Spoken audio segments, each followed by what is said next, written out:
Do you believe that a small poor country can do what even the great powers have never thought of? Plant more than 5 million trees in just 1 hour. Not China, not the United States, but Burkina Faso, a country located in the arid Sahel region, once known as the land of death, where hot winds and dust have buried countless crops. On June 21, 2025, they stunned the world. No international aid, no massive media campaign, just will, belief, and an indomitable collective spirit. But the question is, why did they have to do such a crazy thing? The answer lies in a special morning when the whole country entered history. On the morning of June 21, 2025, at exactly 10:09 a.m. an announcement from the office of the president of Burkina Faso rang out. In just 60 minutes, more than 527,000 trees have been planted across 4 to 5 provinces. In the capital, Ouagadougou, President Ibrahim Traoré personally picked up a hole to plant medicinal plants alongside students and religious leaders. In the arid north, the army, youth volunteers, the elderly, and children planted trees. No one stood aside. In a short hour, Burkina Faso did more than plant trees. They replanted fight in the land in themselves. But to understand why a country chose this path, we must go back in time to the history of the land. A place that was slowly dying under the sun and wind. And that is when the story really begins. To understand why Burkina Faso is so dedicated to planting millions of trees in just 1 hour, we must look back at the painful history of the land. A history not written in guns and bullets, but in the slow death of the green. More than 40% of the country lies in the desertification belt. The north in particular, where once fertile grasslands fed cattle and vast fields of millet and corn, is now reduced to barren sand and rock. The people there call it by a short cold name, dead land. Every year thousands of hectares of arable land disappear under the hunger of hot winds and climate change. The erratic rains can no longer save the young shoots that have just taken root and withered. When the land dies, so do the crops. When the crops disappear, famine sets in. When famine sets in, migration begins. Thousands of families are forced to leave their homelands, leaving behind empty villages of red dust. And when trust is lost, land conflicts and resource disputes flare up. All stem from the same root. No more land to live on. This is not a new story. In the 1980s, the late President Thomas Sankara, dubbed Africa's Shavara, saw the danger. He stood before the nation and warned, "If we do not replant the land itself will bury us." Sankara initiated the first National Tree Planting Day, sowing seeds of hope in the hearts of the people. But then, after his sudden death, that promise was forgotten. Successive presidents were busy seeking international aid, signing more financial agreements and stabilizing the budget instead of investing in the motherland, the place where all life begins. While politicians were calculating the numbers outside, layers of dry dust continued to cover the memories of the people. The slow death of the soil is not noisy, but more persistent and harsh than any weapon. It eats away at every village, every field, every dream. And the younger generation grows up with a painful truth. Their soil has nothing to hold on to. When Ibrahim Traoré, a young officer, suddenly came to power, he did not immediately talk about the environment. He talked about dignity. In a speech, he affirmed, "No one can hold his head high with empty hands and with nothing to hold on to under his feet. For to trees are not just an ecological policy. They are the foundation of human dignity, of the right to exist." From then on, trees began to return, but not as a dry political slogan. In many villages, tree planting is organized as a ritual. Before digging a hole, people pray. When placing the tree, they whisper the name of a deceased relative as if entrusting the soul to that young root. An old woman in Kosi province, trembling, placed the tree on the ground and whispered, "This tree is for my unborn grandchild. He will grow up with it." If you have ever witnessed a fertile field turning into a desert after just a few dry seasons, you will understand why they had to do such a crazy thing. But that was only the beginning. From forgotten memories, Ibrahim Traoré turned greenery into a part of civic morality, instilling in each child, each classroom, a new belief that if we know how to care for the land, we will know how to care for people. From the very beginning of his tenure, Ibrahim Traoré made a decision that many considered strange. He ordered all schools to have at least one garden which was directly tended by the students. At first, this policy was ridiculed as green propaganda. But then, garden after garden grew, not on dry reports, but right in the schoolyard, in the childhood memories of thousands of children. Each seedling planted is not just for students to learn biology. They learn patience, how to wait, how to realize that life needs to be nurtured every day. When a child waters his own plant, he learns a lesson greater than a grade. That soil needs care. And if we know how to care for soil, we will also know how to care for each other. What is special is that the trees were not chosen randomly.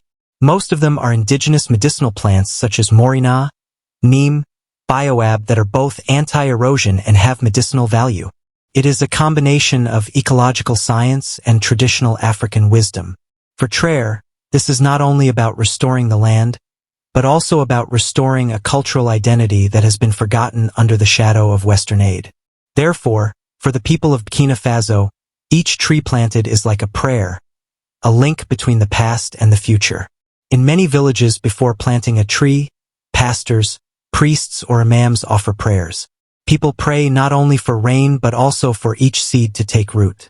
A Muslim cleric in the north once said, "Every time I plant a tree, I believe I am planting a part of the soul of the land." It is not difficult to understand why the tree planting campaign has gradually spread to the spiritual realm. Religious leaders call on followers to plant trees as an act of faith. During prayer ceremonies, people not only bow their heads to ask for blessings from above, but also place their hands on the saplings as if placing their hands on a promise. The tree becomes a symbol, both sacred and familiar. Children are the first generation to grow up with this movement.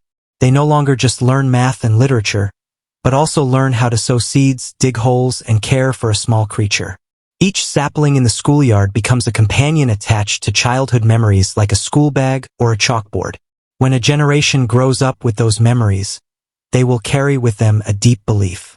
The roots of trees and the roots of people cannot be separated. Traoré understands that to restore the land, people's hearts must be restored. And the fastest way to do that is to turn tree planting into a collective way of life, not just a policy. From schools, the movement spread to churches, temples, and mosques.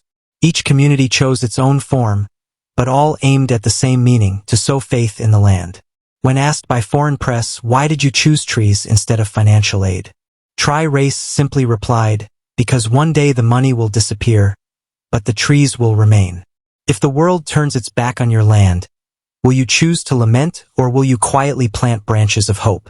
And then on a special day in June, all those small seeds exploded into an unprecedented campaign, transforming the whole country in just 60 minutes.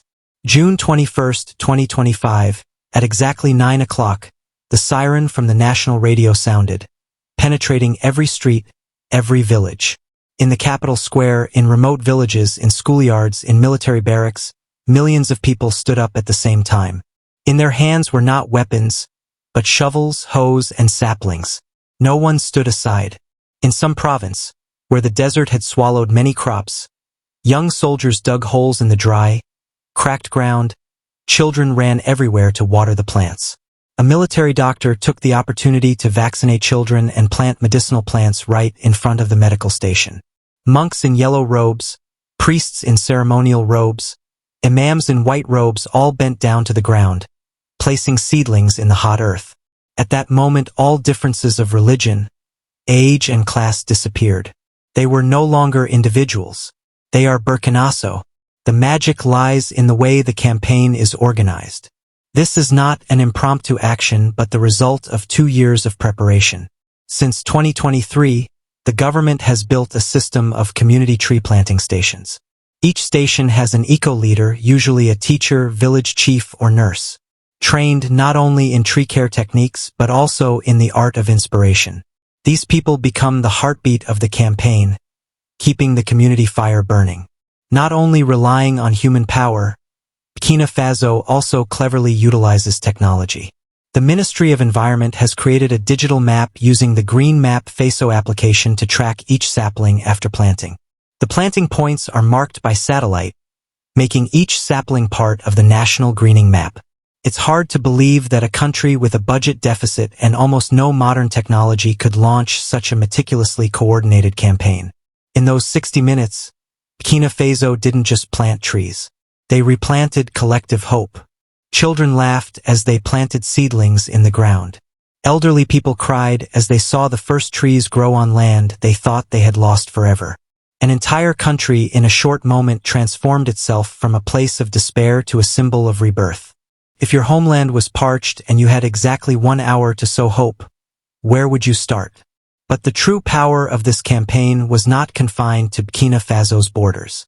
Within hours, the images and stories had traveled far beyond the borders, sparking a wave that rippled across West Africa.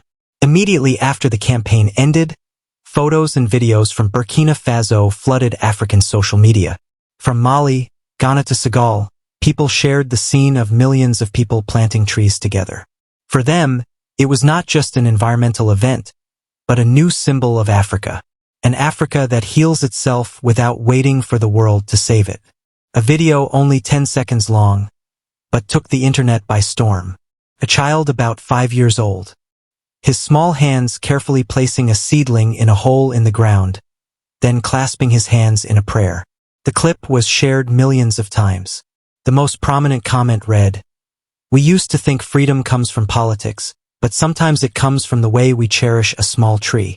Just a few days later in Nigeria and Kivuar, student groups organized their own 1-hour green campaigns on university campuses. They brought shovels, planted native medicinal plants, and shared them online with the hashtag #JarGreenSahel. The photos from those university campuses quickly became an inspiration for many other communities. The Burkina Faso government did not make loud announcements. They let their actions speak for themselves. An advisor to President Traoré answered succinctly when asked about the spread. "When you plant trees for your own children, you don't need a media campaign. The trees speak for themselves." The movement also sprayed into the classroom. After the campaign, many schools in Burkina Faso began adding eco-hour to their timetables. It was not just a biology lesson, but a time when students went out into the yard and watered the trees they had planted. "They are no longer just learning grades," said a teacher in Bulg province. "They are learning to be caretakers of Mother Earth." More than 200 local communities have also quickly signed up to participate in the Village Garden Keeper program, a model that allows people to manage communal medicinal plant gardens from which they can process them into tea, essential oils, and traditional medicines to sell to health stations. For many families, this is the first time they have had additional income from the land that was once considered useless. More importantly, this spread has changed the perception of young people. A survey after the campaign showed that 78% of young people feel more responsible for the future of their environment. This figure is double the number from the previous year. In a country that was once considered to be lacking in community awareness, this is a transformation that cannot be measured in money. If you have an idea strong enough to spread without advertising, what will you use it for? And thanks to that silent influence, Burkina Faso has not only replanted its land, but also unintentionally become a guiding light for the entire Sahel region. But when that light flares up, it also makes many forces wary. In the history of modern West Africa, there has rarely been a non-armed initiative that has spread as quickly and deeply as Burkina's 5 Million Trees campaign. What is special is that this spread did not come from government media campaigns, posters, slogans, or advertising budgets. It came from a single source, the actions of the people. In Niger, which has just gone through a period of political tension, student organizations proactively asked the government for permission to reenact the Burkina Green Hour. They brought shovels and seeds gathered in the schoolyard to plant trees as a way of affirming we can do it too. On social media, the hashtag #GRESahel quickly became a new symbol of solidarity.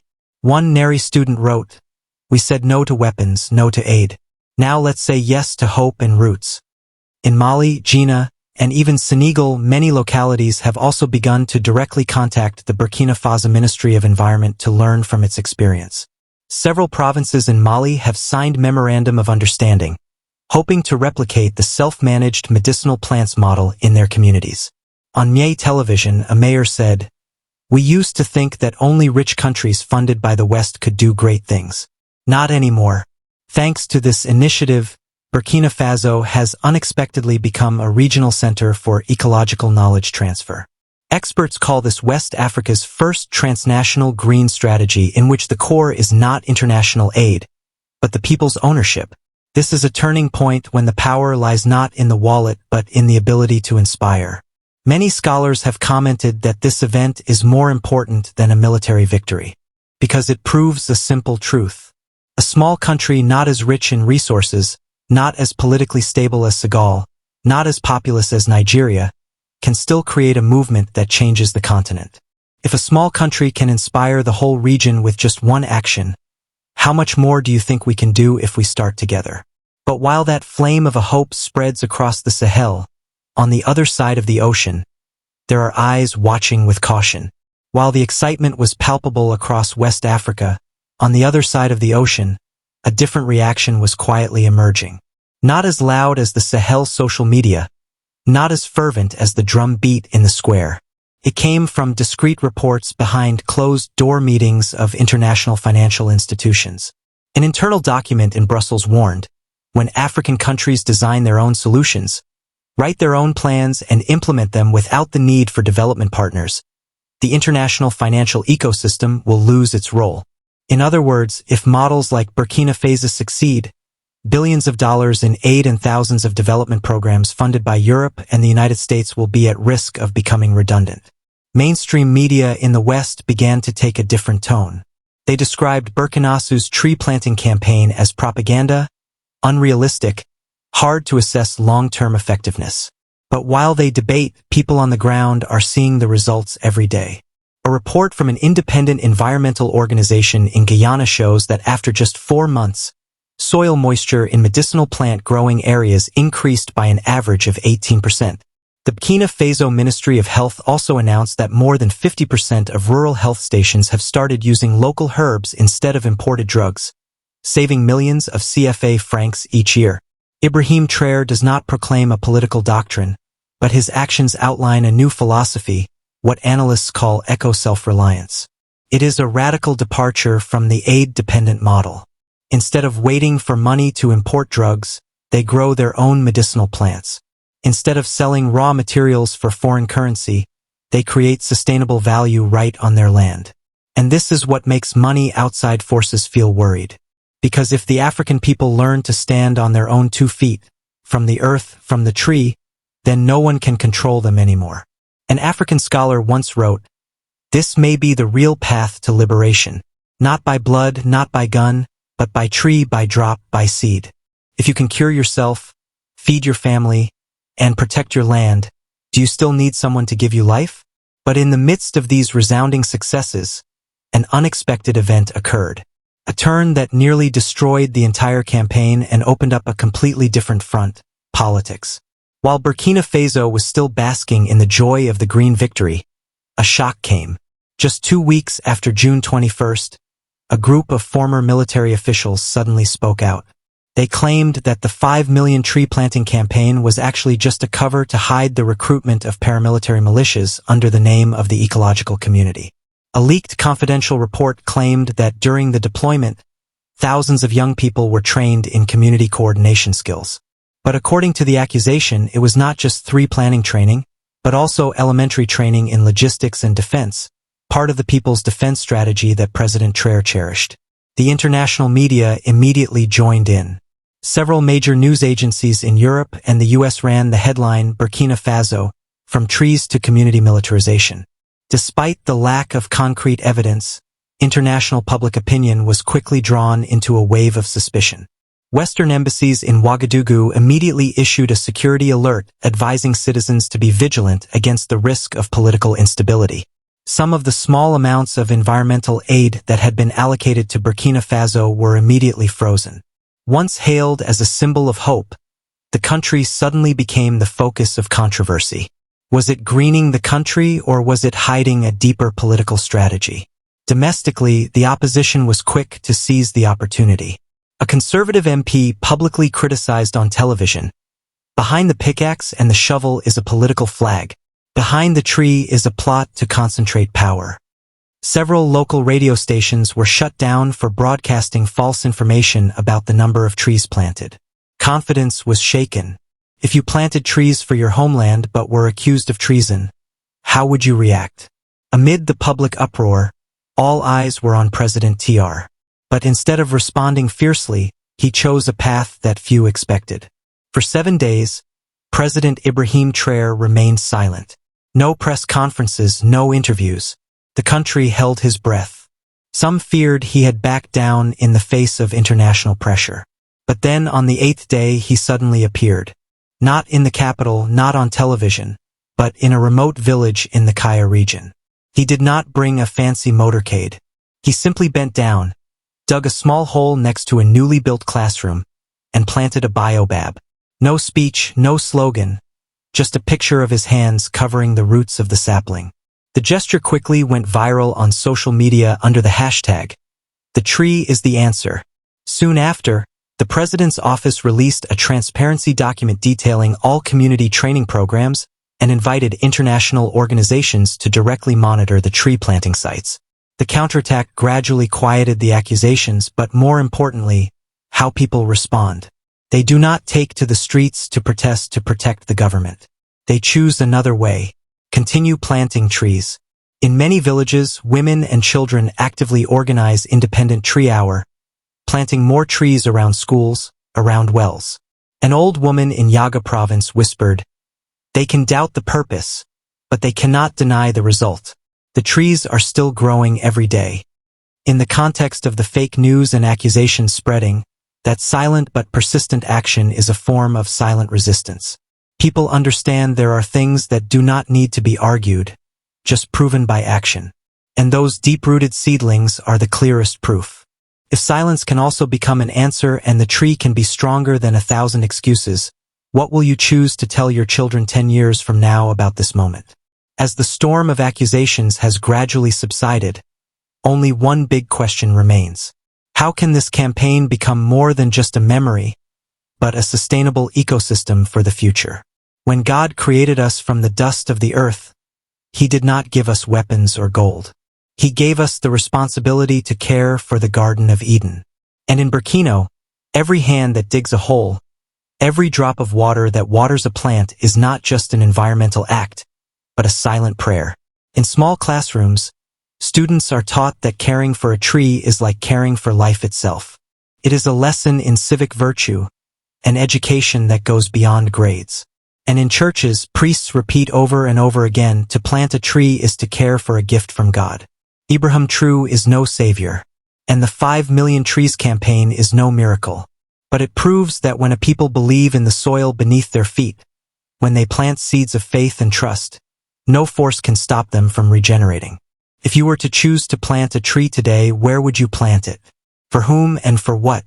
Leave your answer